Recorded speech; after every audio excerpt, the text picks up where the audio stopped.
Goramagat Lascan Corla, our son and group Reguna, agus our son Fain, Coram Fátiruiv on Uachtra Quig, our Parliament the New. President von der Leyen, I want to thank you most sincerely for addressing the Oireachtas today, marking our 50th year as a member of the European Union. Over those years, Ireland has developed both socially and economically with the assistance of the European Union.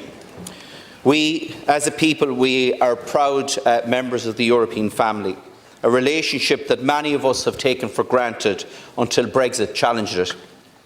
We must all now redouble our efforts to do what is right for the people on our island and for the citizens of the European Union in finding a practical solution to the current impasse.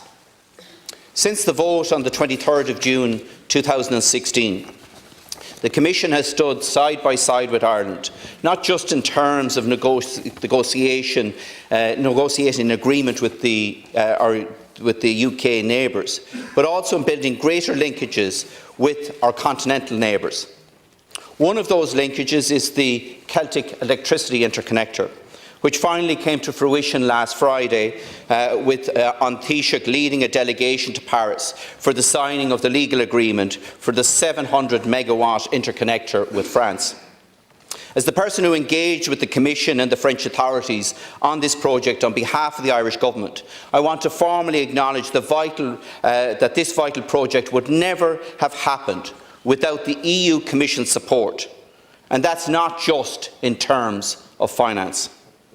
But President von der Leyen, with the dramatic disruption to energy supplies across Europe as a result of the war in Ukraine, we can all now see the need for far greater level of ambition for electricity interconnection right across Europe if we are to achieve our climate goals and our energy independence.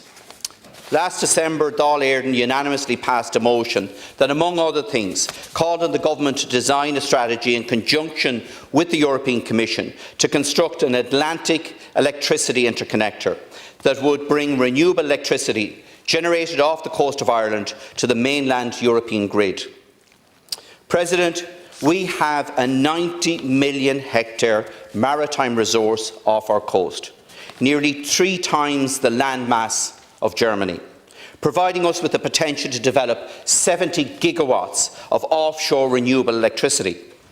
That's enough not only to meet our own long-term needs here in Ireland, but also the capacity to meet the long-term needs of France and Austria. But the Atlantic interconnector must only be the first step. We need a pan-European approach to transmission planning, facilitating investment in new transmission technologies and constructing electricity superhighways right across the EU, both west to east and south to north. However, the current EU regulation on cross-border transmission planning must be reformed to meet the energy security challenges of the future. Madam President, I'm asking you and your Commission and your colleague, Commissioner McGuinness here, to amend our approach to grid development and to create a much larger, cross-border, pan-European meshed electricity superhighways that will bring solar energy from the south and wind and wave energy from the west right into the heart of Europe, providing the EU with reliable, clean, green, European energy. Goramagat.